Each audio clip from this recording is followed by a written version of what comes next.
Welcome back to Courageous Motherhood.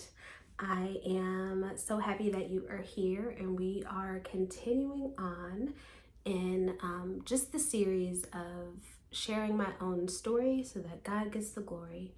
And today I want to share a little bit about the 3 years of consecration from 2020 to 2023, pretty much. In that time, there was a lot of, actually it was 2019, I'd say, to 2022, because that's when I started actually courting, dating. And so 2019, there was a season where I felt like even though I had rededicated my life to God, I still had a lot of residue from those 10 years, that decade plus in the wilderness, in terms of perspectives, views, ideologies, practices, trinkets, clothing, things of that nature.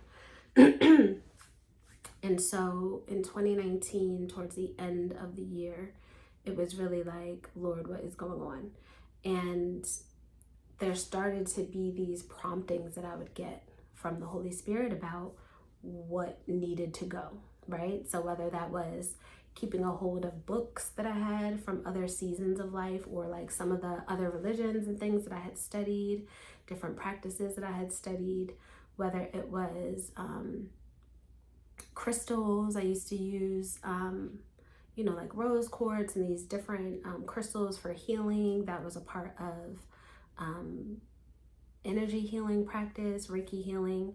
And so God is like, pretty much when I got, what's the word for it?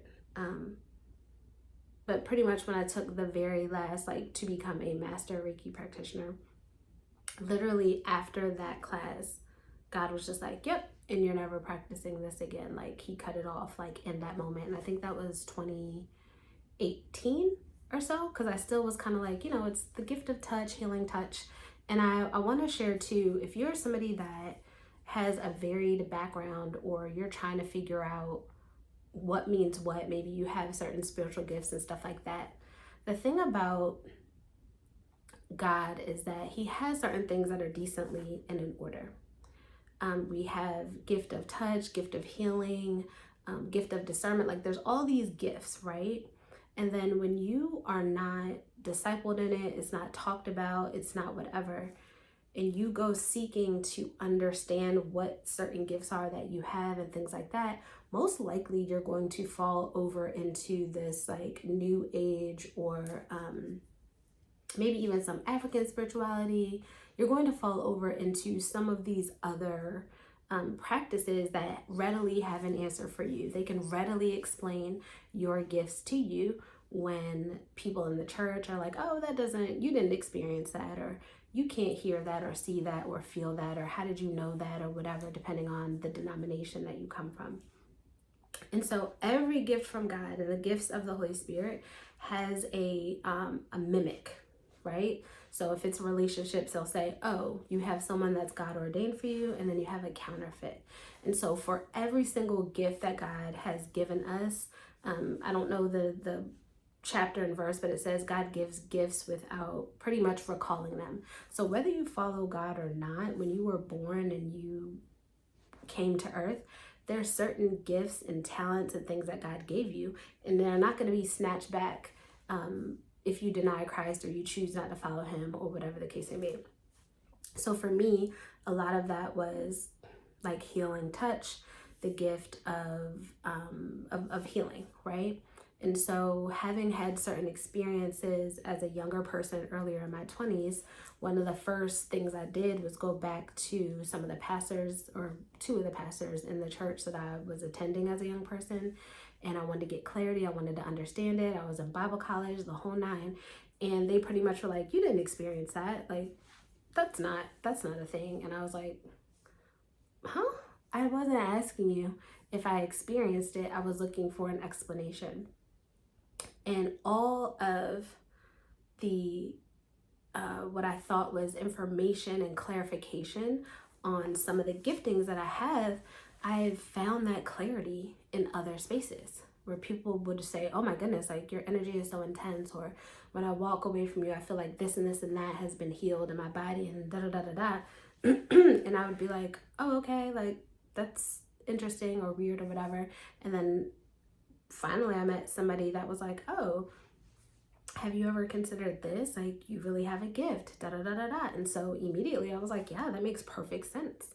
And because it was something that people in my life in the church or in Christianity or anything like that, they never were able to validate or even explain those things, I automatically went over here to like think like, oh yeah, it must be this because I have an explanation, I have clarity, right? And so in 2019 through, I would say 2020, that was a very personal and intimate time where the Holy Spirit was like, get rid of this, do this, pray like that, read this, get rid of those books, like all the way down to, I remember the day that I was told to like just get rid of like all of the rocks or the crystals that I had. And I did it like full heart, just like everything that I saw, it was gone, toss, toss, toss, not given away, but thrown away. And I remember just feeling like uncomfortable and being like, and I was like, Lord, I did it. Like, why am I still uncomfortable? Like, what's going on? And I remember as I was like clearing out books and stuff like that, I was just like, Lord, what is going on? And he led me to this briefcase that I had. And in the briefcase was what would be called a medicine pouch, like a little leather pouch that you would wear like around your neck, and you would put maybe whatever crystals or whatever that you felt like you needed healing from, or that whose energy you wanted to carry and things like that for the moment. In like native tradition, not necessarily new age. I think that particular medicine bag I got from a powwow.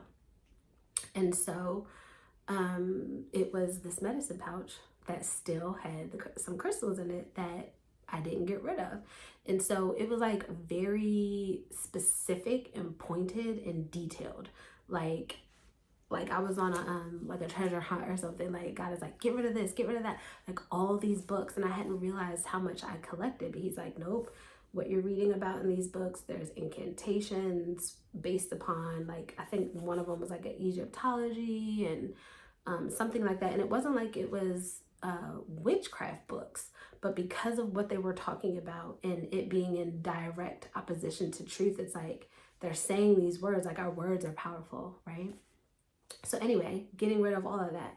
Now, to be clear, that's not the last time. It wasn't like a one fell swoop kind of thing. But in that moment, it was like an intense season of getting rid of at least the things that I had access to.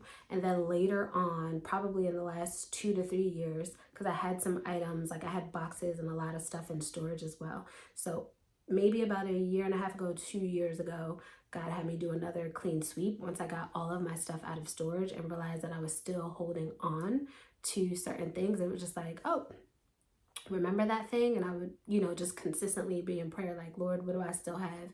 What is in my proximity, in my life, in my home that I need to get rid of? And it could be anything, because I'll be honest, when we go to different countries and we visit these different countries, we bring home trinkets and souvenirs and things like that. And depending on what country you go to, but I would say any country, I'm not going to say that it's one country over another, but we don't always know the spiritual connection to the items that we get. We might like it and it might be like a little statue, it might be a little carving, it might be a little whatever, but we don't know if a witch or warlock has said a curse or something, or what they would call a blessing over that item, and we just bring it into our home and we're just like, oh, because we went to such and such and we brought back this item. And so we could literally unconsciously and not intentionally be bringing in items that can bring in oppression into our lives and our home spaces. So I didn't really plan to talk about that, but I guess that's important for someone. So in those couple of years, really looking to identify patterns in our family. In 2020, my grandmother passed away. She's my best friend. Amazing, phenomenal woman. And after her death, it wasn't just a reminder, it was intense. She was at home in hospice My mom, my aunt, myself, we cared for her, rotating, mainly like my aunt during the day, my mom sometimes at night, me taking her senior center. Like we just kind of all played our role, but the point is she was in the home, being cared for by family, and then she transitioned. And so having someone so significant in your life pass away, you reflect, right? And one of the things, oh my gosh, that was probably the first time that I felt like my heart broke open like that. Like I was just like, oh, my best friend is gone. Like, and reflecting on her life and some of the decisions she made, and finding pictures and hearing the stories about all the things, I really started to think about like, I don't look at myself, and I typically don't look at anybody else with just like rose colored glasses where it's like one way or the other way. It's not black and white. So someone can be amazing. They can be, all the things that my grandmother was, but then there could still be some things that you actually don't want to carry forward. And so one of the things that I did while she passed away in March, probably from March to May, I was just like intensely thinking about everything that she was to me, everything that she was to our family, to our community. And I was like, what things do I want to carry forward? And what things do I like not want to carry forward about what I knew about her life, choices, and whatnot. And so it really lit a fire under me and allowed me to really like just assess myself, my life, things that I wasn't going after, that I was kind of being complacent about, and just like, let's go. And so it was beautiful. Holy Spirit is working. I'm seeking God. There was such deep emotional, generational awareness and healing that really started to take place. And so now I'm moving from just reading the word, where God is leading me to start to learn how to like fast.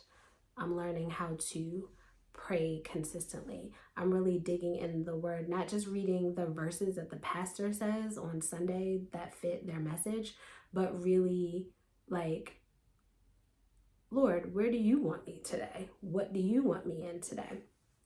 Diving into it. And so there were different blocks. Sometimes it was learning about judgment, learning about different laws, learning about different perspectives that God had about his people and why. Reading things like Job's story and really being like, oh, certain pieces came alive that didn't come alive before. But this really started like a deeper, more intentional search after God. It also included really looking to understand my mind and how to go higher. And so there was a lot of like, oh my goodness, a lot of mental toughness stuff that I was reading, like just wanting to be better, right? And wanting to be more faithful. And so going into 2021, it really was like, I don't want to be in another relationship that like I'm not being aware, that I'm not doing my due diligence. So alongside what am I going to carry? What am I going to get rid of? Mental toughness, personal development piece.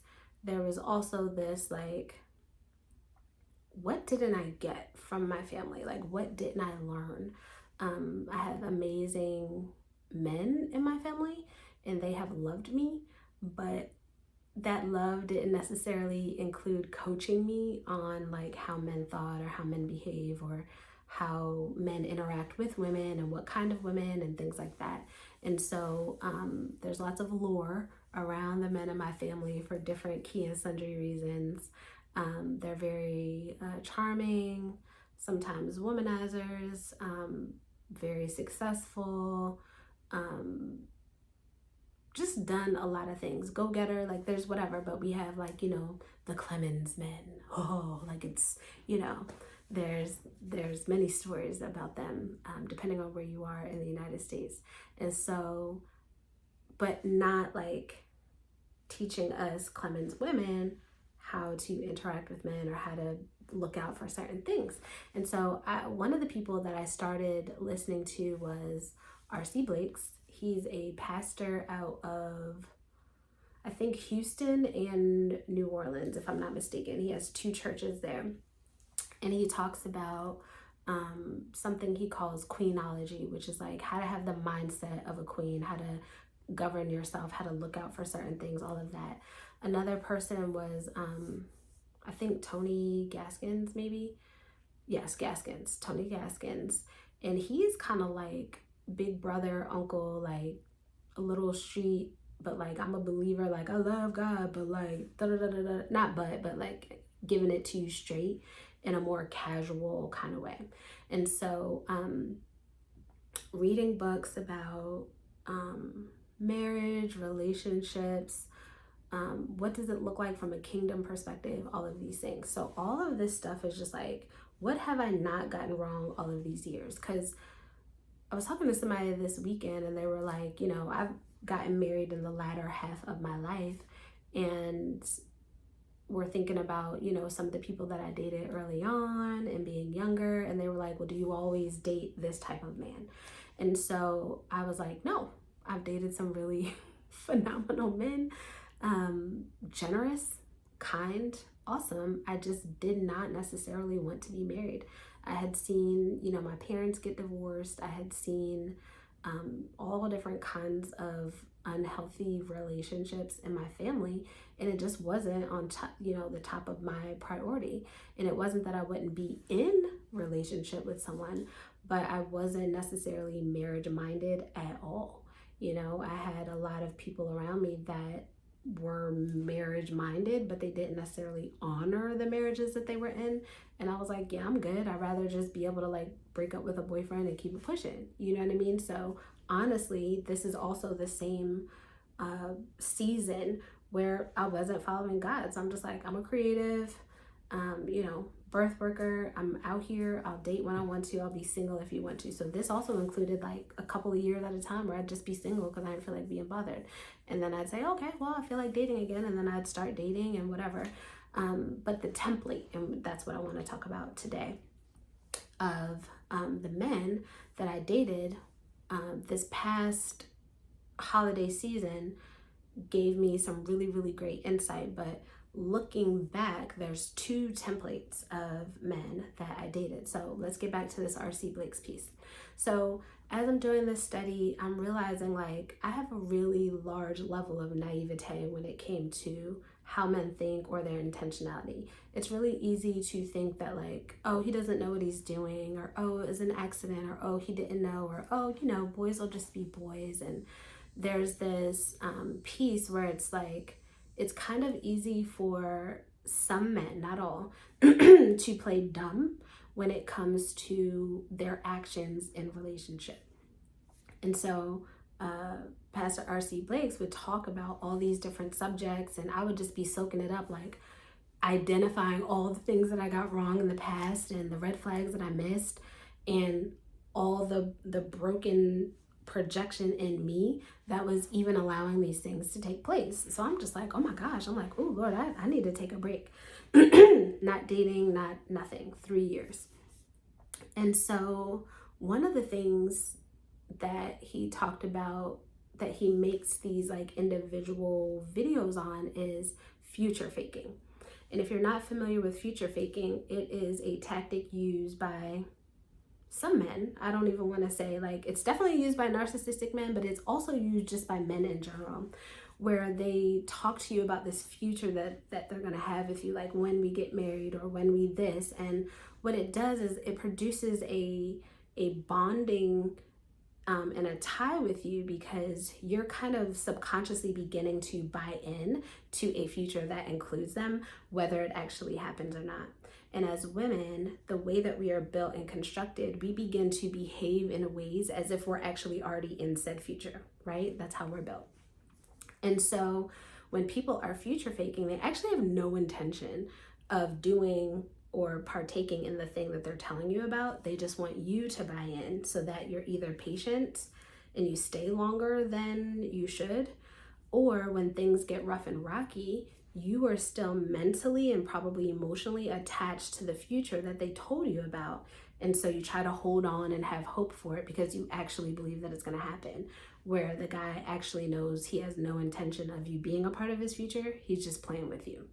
The other thing he talked about was he gave a test that women can do to know if you are with a toxic man or a healthy man who's going to honor you.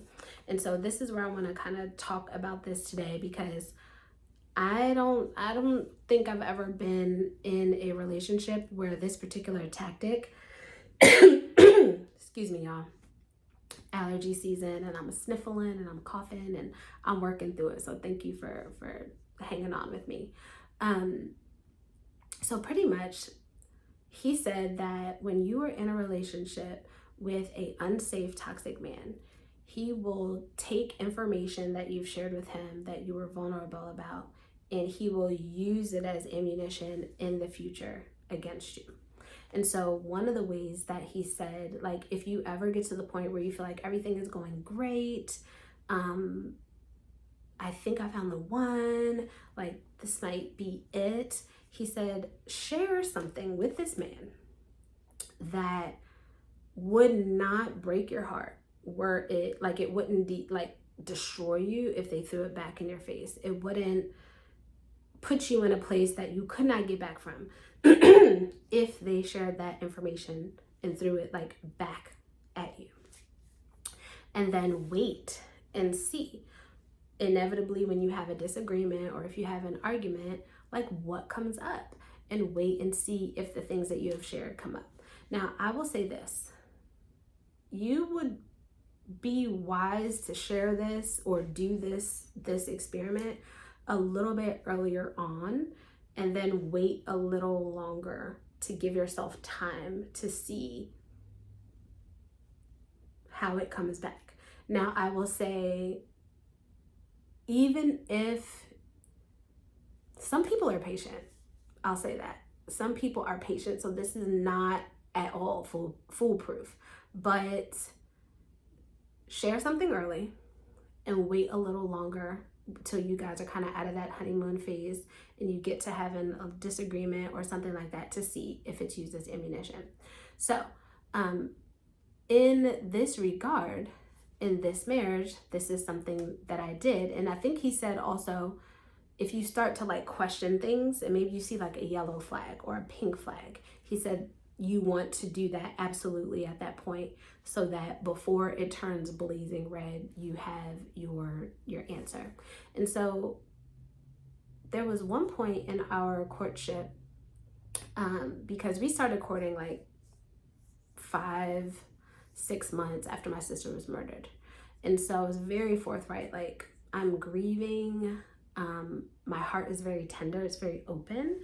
I'm grieving from my grandmother. I'm grieving the loss of my sister. Like, I don't know that I'm really like in a space for a relationship, but if so, you'll just have to handle me with care. Like, my heart is just in a really fragile space. So I remember saying that.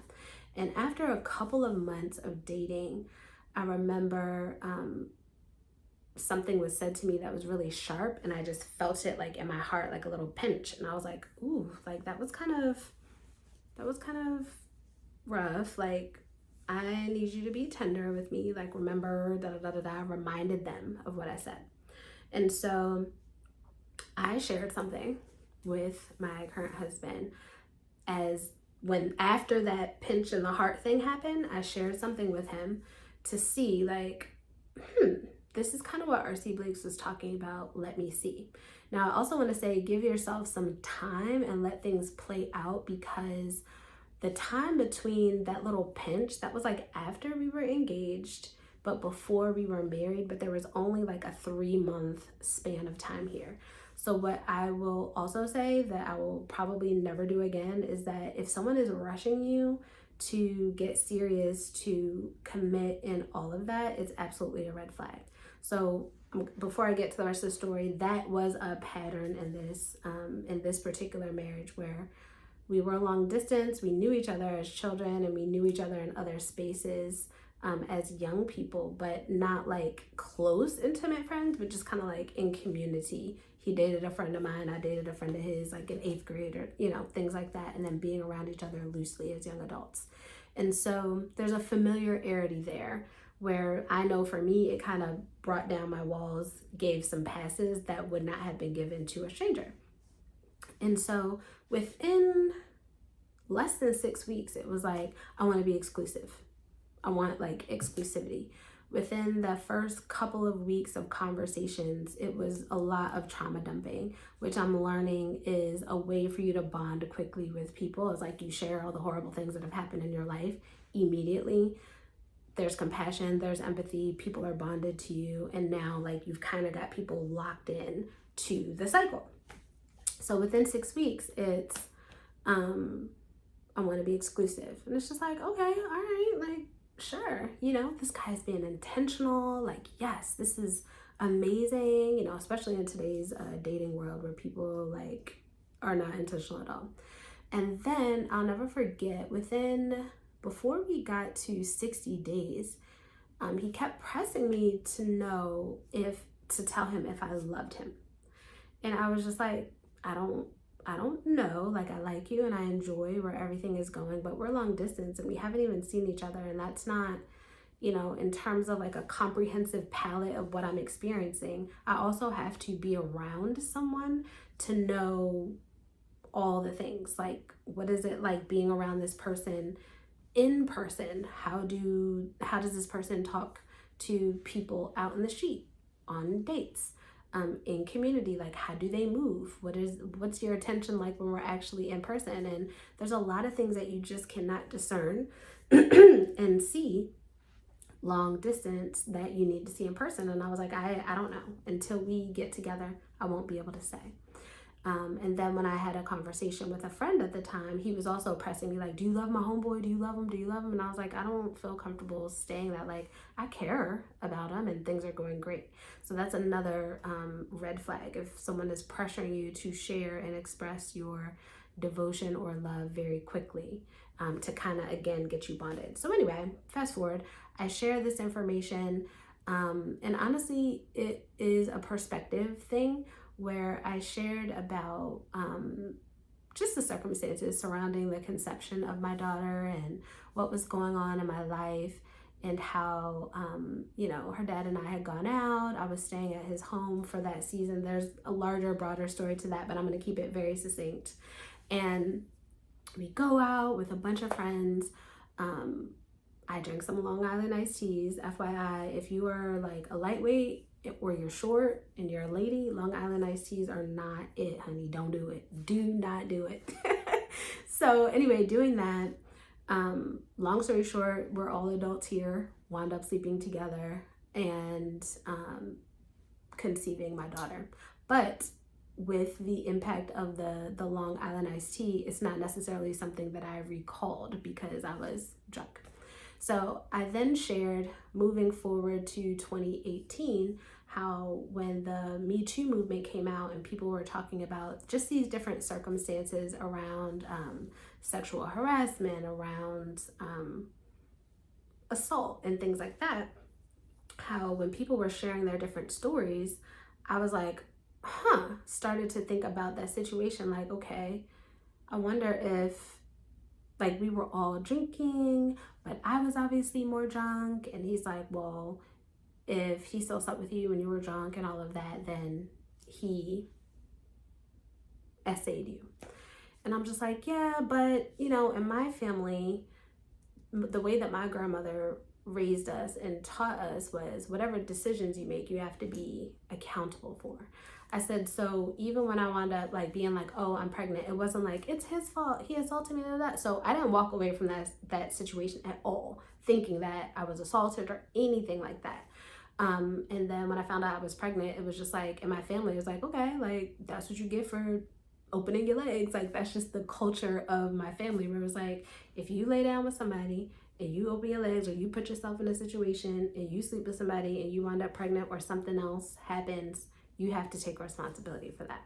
So again, the neuro connection to that situation was not assault.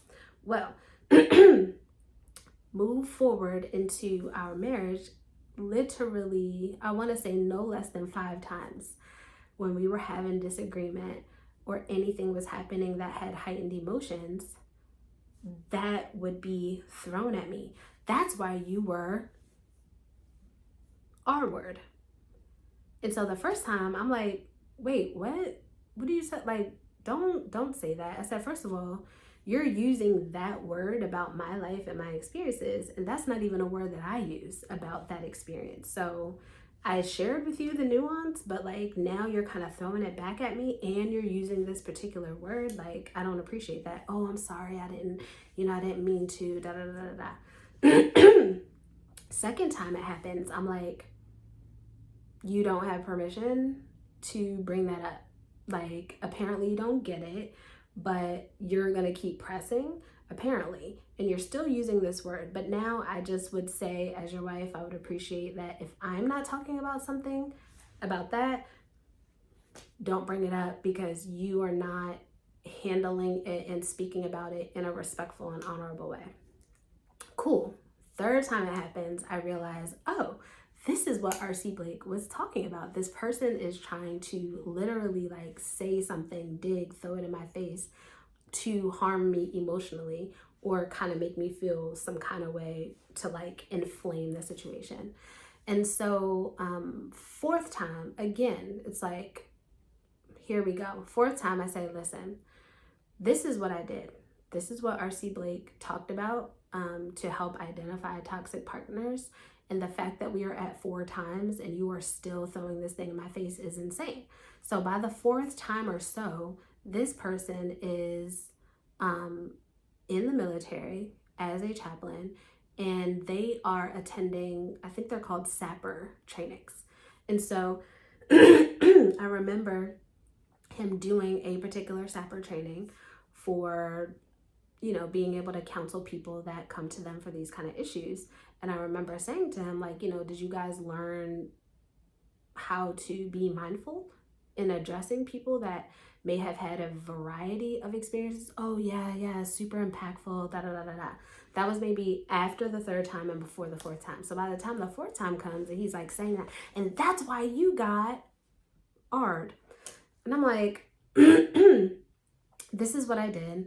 This is the thing that R.C. Blake's told us to do to figure out if somebody is toxic. And I don't know what you're trying to do here, but it does not actually, it doesn't register to me.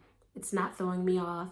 It's not hurting me, but you are really messed up in the head that you have literally taken this. I said, can you imagine if I was a young girl, a young woman that happened to, and I actually walked out of that situation thinking, understanding that I was just assaulted, and then having someone that I love and trust throw that in my face repeatedly over time. I said, that's a little, that would be very crazy making and very destructive. That would do a lot of damage. And so after he realized that didn't work in that way, the past November, where all this other stuff is happening, asking for divorce, being upset that I said, okay. Because that's the other thing, understanding that my sensitivity about divorce, knowing that my parents are divorced and I don't want to be divorced and all of that, then it's like, okay, well, I want a divorce. Are you going to be sad about it? Are you going to be mad about it? Are you going to fight for me? And it's just maybe by the 3rd or 4th time, I was just like, okay, here. I think the 4th time I printed out papers. 3rd time I said, okay. But the less and less I'm caring about this being used as a thing, I'm just like, all right, it's fine. The more we're upping the ante. So the 5th time that it happens, now mind you, there are a lot of things that were shared with me. I don't know if they're all true or not, but there's a lot of sensitive things that I consider to be off limits that I would never bring up to him. And so the 5th time that it happens is around this November date where the ID has been stolen, the name has been taken off the lease, all this destabilizing craziness has happened, and the tactic switches. Then it switches to, well, I think initially he said, well, that's why you were R'd. And then he said, actually, you probably weren't. You're probably just lying about it. Da, da, da, da, da. And I'm like, here we go. So then there were 2 to 3 things that I never mentioned before that I was like, actually, all this stuff that you talk about, this person did this to you and this person hurt you in this way, I said, that's probably fake. I said, you're probably just using that to get attached and have women feel bad for you or whatever, so you can be like the forever victim. And then, of course, that didn't go over well. That was definitely an argument. There were definitely hurt feelings there. And so I'm sharing this because, number one, I need, especially if you are a single mother, because that's something that I'm seeing as well as a pattern. If you're a single mother that desires to be married and have a relationship, there are certain men that will look at you as like game, like free game. They may think that you're desperate, and you might actually be. I don't know. I'm not. And I don't have to be married. I desired marriage, but I think that there's a lot of women that, especially if you're believers and maybe you're a single woman and you have a varied past, you're like, I just want to do it right. I just want to blah, blah, blah, blah, blah. I want to please God. I want to whatever. You have to be mindful that you don't set yourself up to be hooked in by a predatorial person, somebody that is going to see, number one, your heart after God. I do think that Christian women can be very silly in that regard, or naive in that regard, and it actually makes them the perfect people to go after. I know for a fact that men go to churches specifically to try to sleep with, link up with silly Christian women or naive Christian women. And so I really want to encourage you to be wise and take your time. Now, I would say if this person was a stranger to me and I didn't know them from a previous time of life, it would not have been 6 months from from DM and interest to marriage. In this situation, it was, but there was a whole host of like, oh, you know my mom, you know my grandmother, you know my cousins, and things like that. Even though those relationships were shallow, that was still like an easy end. So even previously, being in a relationship, dating, courting, and marrying, that was like a 2-year situation.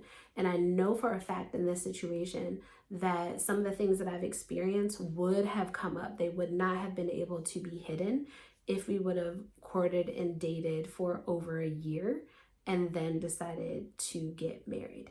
And so obviously with most people, they can hide for a bit. And I know one of my old mentors, they told me, you need to be with somebody for 4 seasons. And in this situation, there's a couple of things that I did wrong here. And I just want to put this here because it is something that I see a few single mothers making mistakes as. And it's time, not enough time, not enough people to speak on behalf of that person. So the other tricky part to all of this is all the things that I learned from R.C. Blakes and Tony Gaskins, I put into play. I asked the questions, I vetted. Some of the responses were lies. Some of the responses were like half-truths. So what do I mean by that? At the beginning of the courtship, it was like, this person, I have a best friend that has like been in my life. They're an amazing person, 8 years, awesome. I have this other best friend. They've been in my life 15 years. We've known each other. It's been a little rocky, but blah, blah, blah, blah, blah. So when I'm talking to these people that are vouching for my spouse, I'm thinking 8 years in the game of friendship, lots of knowledge. They've navigated a couple of other relationships. They know this person well. They can vouch for them. And then 15 years that even though they had a break in their friendship, they can still kind of vouch for who this person was some years ago in a time where I wasn't connected and knowing them. And so literally that was the beginning of the relationship. By the time we got married, thinking that these people would like be at our wedding, would be happy, celebratory, all of that, they were gone. Friendships didn't exist anymore. The one guy that was 15 years in, that was like his roommate in the courtship, that person is now, they had a falling out before the wedding. The other person just totally didn't prioritize showing up for him or us at all. And I was like, that's your best friend? Like, your best friend is just like, you're getting married, I don't care. Not I don't care, but like, I have something else that weekend. And it was very jarring because everything's set in place, everything's planned. So by the time things, the wedding there in that state was taking place. We were already married on paper. So it's not even like, oh, well, you could have turned around then and da da da da. Like, we were already legally married from the month before, but we were supposed to have a ceremony on the beach in Oregon at that second date and have people there for us. So our children are there, my mom is there, but like no one is there representing this other person, vouching for them, witnessing the marriage, none of that. And so in speaking, now the other piece, okay, sorry, there's another piece of this, is that the fallout from 2022, the murder of my sister, was that like each person in my family kind of like went, it really brought up a lot of other wounds and information and hurt. And so my whole family is grieving, probably still to this day to a degree. I think most of us are like reconnecting now and kind of finding our new flow, but our whole family is like in shock, like and reeling from these deaths, because ultimately it wound up being two people, my stepmother dying in that situation as well later at a later date. And so kind of coming back and having conversations with the men in my family at the time of this courtship, we were not communicating. It wasn't kind of a vibe of like, oh, let me bring them around, you know, this person and that person. Everyone was kind of in a silo. So now I'm coming out of that and I'm having conversations with my family members, and I'm kind of talking about certain things, and they're just like, oh my God, I wish you would have told us, like, that's a red flag, that's a red flag, that's a red flag, that's a yellow flag. Why didn't you say anything? How come you didn't before? And I'm just like, I was just under a rock, overrun with grief, wanting comfort. This person, you know, obviously in chaplaincy, you know how to like do grief counseling and things like that. And I also want to say this wasn't something where this person, like, it was horrible all the time. I think the percentage, I was talking to my mom about it, and I was just like, it's about 70-30, right? And I was talking to another married couple that I'm really great friends with, and the wife was like, 70-30 is about normal. She said the issue is that the 30% that you're talking about is so destructive. She said the quality of your 30% that you're experiencing is what is abnormal. And so that's another thing that can keep you longer. When you have really good experiences, you have a lot of fun, you have enjoyable romantic moments and things that it's just like, oh, like this could be good, this is good. And then you have 30 where it's just like whatever foundation you lay consistently gets jackhammered. You're never able to build, if that makes sense. So typically when you're starting a relationship, you build a foundation and then you put some bricks on it and then another layer and another layer and another layer, and you actually continue to build up and improve up. And I'm not talking about jobs, money, or anything shallow. I'm talking about the intimacy, the safety, the reciprocity of the actual relationship between those two people. So what I mean is every time we would kind of build a little bit, feel like we got over a hump and feel closer, when the next piece of that 30% came in, it would be such an egregious thing or a betrayal that it would literally jackhammer all of it, literally even the foundation of it, where you literally are starting from ground zero. If you think about 9/11 and you think about ground zero and like planes coming and just like obliterating the Twin Towers, every episode that has happened in these cycles, that's the level of impact that's happening. And so what I would encourage you to do as a mom that is dating and as a believer is, you know, because I prayed about it and I think that I was asking God for like the loud no, but I wasn't asking God for the firm yes. And sometimes like once you fall in love with somebody or once you like someone and you're just like, I think this is it, or I could see it work like this and like that, like there were some pretty, if you look at surface level things in terms of talents, we're a good match. Is there certain things that we could do together? Great. Okay, you're a producer, I'm a singer. okay, you do film, I like writing, and I have films that I want to produce. Like, there's things that match, that could be great, that could be beautiful, that could be synchronistic, right? But if there's no emotional safety, it doesn't matter. We can match up with anybody if there's no strong foundation, right? The other thing is that and this is my, like, I am accountable. When we initially met, I'm coming off of those 3 years that I shared about in the beginning of the video. And some of our first conversations were just like, God doesn't talk to me, I don't feel close to God, da da da da. And I was really like encouraging him towards that, like, no, like, God will speak to you, you can do da da da da. And then within the context of us already talking, he had an encounter with God.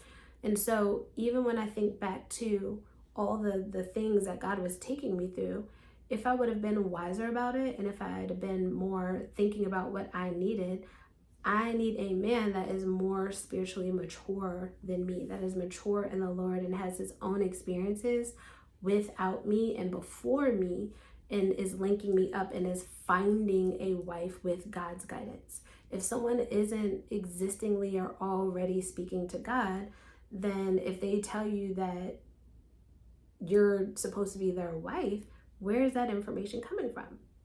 And so there's been a lot of different feedback around that, like, okay, I felt like God told me, or because you pointed me to God, I felt like you were, and things like that. None of that actually matters at this point. But as single women, we have to listen to, and I don't even want to say single women, as women of God and believers, single mothers particularly, you have to be mindful and listen to those types of details. You have to be, I guess as Tiffany says, a fruit inspector. And that's something that I was not good at. I was definitely leaning on my own understanding in that regard. And it has costed me. And I'm not going to say that, like I said, when you look at the 70-30, everything hasn't been horrible. It's not like, oh my gosh, we've never had any amazing experiences. Sure, we have. But in that 30%, it has got torn down and obliterated to ground zero every single time in some super harmful ways that ultimately affect other people. Now, one of the last times that, and I would say this is an escalation, that that information was shared was on my birthday weekend. We were in Maryland, and circumstance happened. He didn't appreciate that somebody was driving behind him that he didn't want to be around and all that. But by the time we got the car parked, after driving erratically through the neighborhood, when I'm like, can you please stop the car? He says now out loud with my daughter in the back, my oldest daughter, who is that child, I don't want to be anywhere around this person because they violated you. And I'm looking at him with my mouth open like, are you for real? So now, if you see the escalation, it's trying to get a reaction out of me, the first 4 times, right? Over the span of 2 years or a year and a half probably. And then now the escalation is, now not only are you saying that to me in privacy and in an argument, now you're saying that in front of other people, but you're saying that in front of my daughter, who is a young person. And so that presented an escalation where I was like, oh, you're really trying to, the goal here is just to get a reaction. So in that moment, I did not blow up, explode, or anything. I was definitely shocked, and my daughter is just kind of like sitting there through all of this. And I realized that, like, if someone is aiming to really try to control you in certain ways, they're going to do whatever they can to break you down. They're going to say whatever they want to say in front of whoever they want to say it. Nothing is off limits. And that was, like I said, November was a pretty pivotal month for us. The crazy thing about that is, like, a couple of days before that, for my actual birthday, I decided to do a worship night at his job and kind of sacrifice not doing anything for my birthday. And I remember walking into that space and seeing all these people there to worship God And he's like, yeah, like I planned all this thing for your birthday, da da da da da. And I had found out randomly because of a phone call that he actually hadn't planned anything, and that he just planned to take me to a particular city, no accommodations, no nothing, and wanted me to plan the rest of it. And I was so hurt and I was so disappointed that I'm walking into this worship night where everyone is like waiting for us to worship together beautifully. And I'm literally crying. And I know that the people that see me think that I'm crying because of worship. I'm crying because the Holy Spirit is in the room. And I worshiped and I sang, and it really was a moment with God. But I was just like, I felt like I was in this bubble. Like, these people have no idea the conversation that just happened in the car leading here. These people have no idea. And this was like what led into that birthday weekend with the situation that I just said.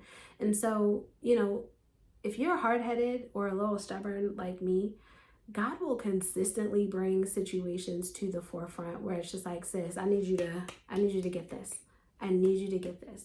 I love you, but I need you to get this. And that's what kind of happened there. And so thank God that previously there were different people that I was being poured into, with the R.C. Blakes, with the Tony Gaskins, with the Word of God, and really being able to reference back to it when I actually had time and space to think and say, Lord, I need to measure all of this against your word.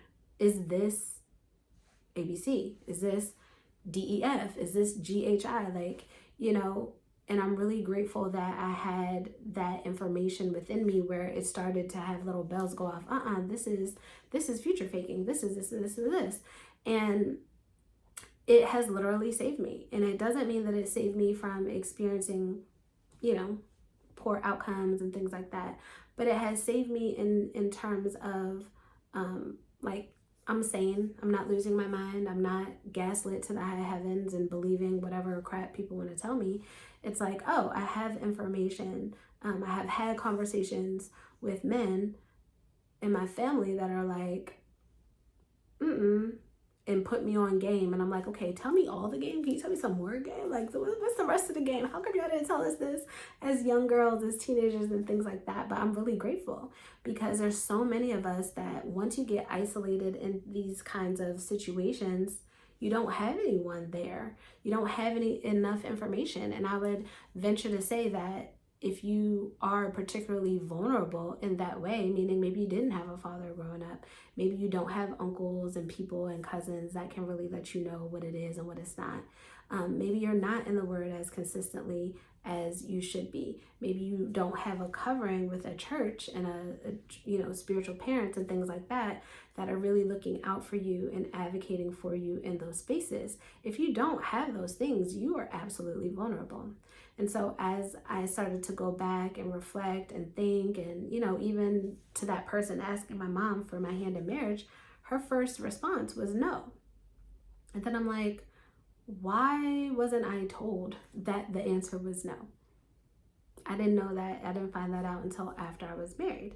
And so it's things like that where it's like, we need to talk about these things. We need to be open, not just out in community or here on a platform like this on YouTube, but within our individual families. We need to be more open. Having a cousin come and say like, oh man, I was really pissed that you married him. I was mad. I didn't want you to. How come you didn't say something to me? We can help prevent suffering in each other by being in community with each other. And I don't mean close proximity, but I mean having the conversations, not being afraid to share perspectives that somebody may not want to hear. And then it's equally our responsibility as other people in community to receive and listen to what people are saying. And if we don't like it, at least take it, lodge it, and use wisdom and discernment as we're making decisions. But the more information that you have, the better. And so I did want to share that particular tactic that R.C. Blakes mentioned, because I do think that will save someone. You do not want to tell that person ahead of time, and you probably don't want to tell them after the first time if they do decide to throw it back at you. You want to just wait and see how many times it comes back. But I will say that once it does that and it comes back to you, and it comes back to you in a way that is meant to degrade you and tear you down, you need to make a decision. You don't need to stay, because it will just continue to escalate from there. And so in this particular situation, it's something where it's like all of the nuance and the context of that is necessary. But I know for a fact that that part of my story has been taken to other people and shared in a way that is absolutely not even accurate according to how I feel things went and how I perceive things. But it's been shared in a way to tear me down or to make me appear a certain kind of way. The other thing I want to share too is that if you're dating someone or someone is interested in you, if you find yourself knowing or hearing a bunch of stories about women or people that they have been with, personal trauma, that's a red flag. No one should be using someone else's experiences to tell a new person. Like, that's actually really toxic and really concerning. And so there's a ton of stuff that I know about people, exes, ex-wives, and other people, sexual preferences and things about their body. And I thought it was odd, but I'm just kind of like, okay, changing the subject or moving forward in certain kind of ways. But I realized the naivete on my end, I was like, are you trying to like triangulate me? Are you trying to get me to care about those things or compete with those things or do this? Like, I don't do that. I don't even, whatever it is whatever it was, and that's not this moment, and so I don't really care about it. I don't naturally have a jealous disposition, but things can be annoying, and you're just kind of like, why are we talking about that? And that's something that I realized where I'm like, oh, I know all this stuff about this person's trauma and background and their family. And so my assumption is that now the next person is going to hear about all of the things that I have shared, but they're hearing it from his perspective. And so that is actually one of the overarching pieces here as well, where I'm like, no. Because the Holy Spirit has done a work over the years. And even if I'm sharing stories from my early 20s or early 30s, and I'm talking about the mistakes that I've made in my life, and it's being shared in an intimate space with someone I think is a partner and a friend, we don't get to skip over the redempting and the redeeming power of the Holy Spirit. Because every poor choice that I have made, every mistake that I have made, even when I've chosen to turn my back on Christ, the Holy Spirit still came back around. In about 2013, I was pregnant with my son, and tapped me on my shoulder and said, "Are you done yet? My daughter, you're looking for me everywhere.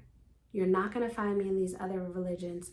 I am here. Are you ready to come back home?" And I was just like, oh God, yes, I'm ready to come back home, blah, blah, blah, blah, blah. And through that time, through moving forward from there, there's so much restoration and redemption that took place. So even the 2018 piece of trying to understand, like through a Me Too lens, this is after I've had 2 children with this person. This is not a realization that took place before we had a second child. Like, why would you get back with that person or whatever? Like, I'm not trying to be out here having children with a bunch of people. I'm just not interested in it. And if this person in my mind has not harmed me, then there's nothing wrong with trying again or trying to restore the relationship and have a whole family. That was my perspective, and it still is my perspective on that season of my life.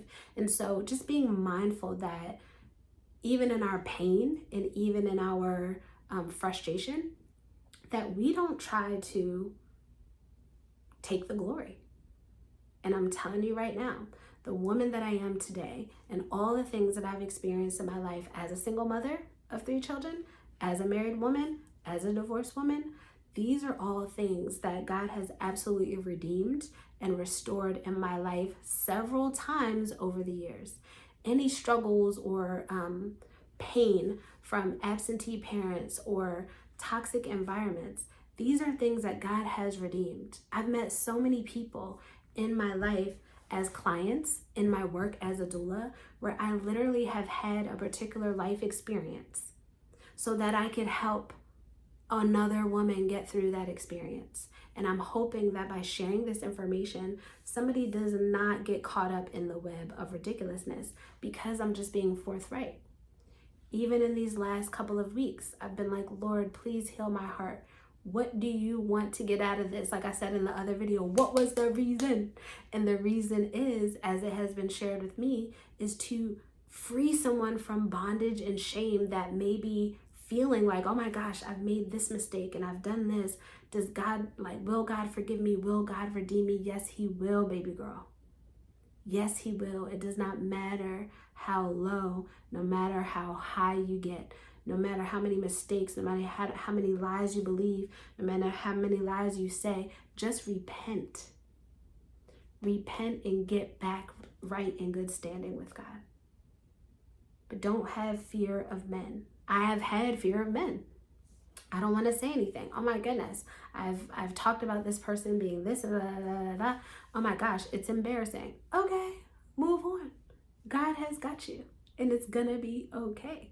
And so if you have had an experience like this and you are like, oh my goodness, I don't want to share this and this and that, you can feel free to inbox me any questions, or if you need to work through anything, I'm more than happy to kind of just share with you my experiences and some of the things that God has guided me to do over the years, some of the consecration that I've had to do with God, whether it was fasting or praying in certain ways or addressing certain bloodline generational issues. But we're not living in shame, and we're also not being bullied, and we're also the author, we own our story, but God is the author of our story. God is the one, Romans 8:28, that works all things together for the good of those who love him and are called according to his purpose. And so it doesn't matter if your story looks crazy, if your story looks wild, if your story is untraditional, God will redeem it. And I hope that you believe it. So I'll talk to you guys next time. Bye.